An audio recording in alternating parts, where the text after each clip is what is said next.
Nick speaking, and welcome to this video. Yes, another update for the Wolves, and making great progress now.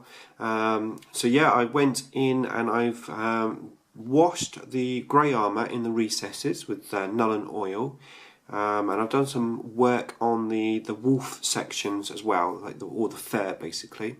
So let me start you off with the fur. So this one here. This is the little wolf pelt.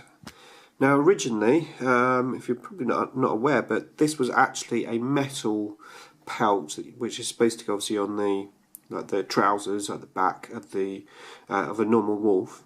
And it had a really tiny head, so this wolf head here that you see is actually from one of the plastic wolf kits, which I basically glued that on, and or hacked the old one off, glued that on, and green stuffed it in to match. And I think it looks really cool. Now I haven't done the teeth, or the eyes, or the mouth, but all the fur is done. And I've tried to match it in with my 30 Fenrisian wolves that I've got. I think it's looking pretty cool. I've still got to do the little pelt sections there, the rooms, highlight them. So I'll show you the back. There you go. So that's looking pretty cool. And yes, I've also gone into the armour.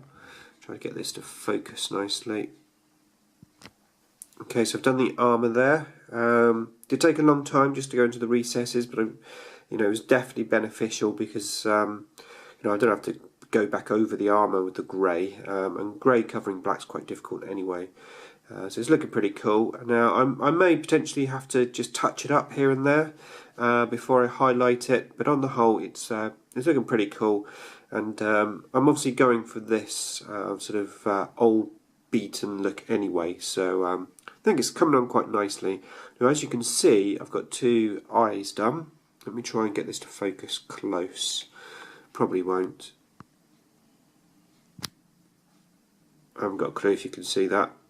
But yeah, I've basically done the eyes. When I do faces, I always try to paint the eyes first. I find it's much easier. So what I do is I effectively go into the eye socket area with white and just blob it all over.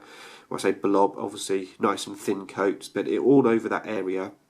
I then get my finest brush that I've got. In my case, that's a 000. A tiny bit of black on there, and I just do a line down the middle of that white section. Then go back over with the black, and then I just basically just paint around the eye to give me the shape, and that gives me the eye socket. And now I can go in with the next colour, which will be brown, and then just go around, and I'll try and leave some of the black, just a line of black around the eye socket. But I find that far easier than painting the face, getting it look really, really nice, and then having to go back in afterwards with the white and trying to do the dots and stuff. So if you make any mistakes at this stage, it's easy to start again. But if you make a mistake after you've done the face, it's a lot more difficult.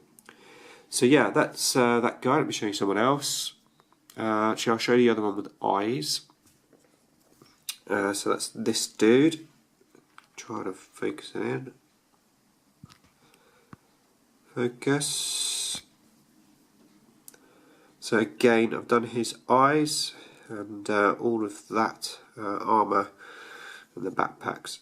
Now you also notice that I haven't gone into these pieces here, like in between the knees, which I know most people paint those metal or black, and I've actually left mine grey, and I've used the wash to darken it down, and I've done that on purpose because and you also notice that here in the backpack, like these sections, a lot of people paint those metal, and again I haven't done that, and the reason for that is I want to try and keep this armour looking as old as possible, so I don't want no shiny like metal bits on there or anything, so really try and keep it dull, and I think it will work once I've got it all weathered, because I am going to weather these up as well. It should work quite nicely. So that's that guy. Let me show you, who is it? This guy here. He's got the wolf tail on his helmet. That's his tail there. And again, I've washed everything. All of them have been washed. So the armour now is really starting to look old and battered. Going to highlight it up, of course, first before doing any weathering, and that is going to be my next stage. Really, I'm going to go in and start highlighting Let's have a look at this guy. He's got a little pelt. That's his pelt there. Just try and show you underneath as well. There you go. So, I made great progress. Really happy how they're looking.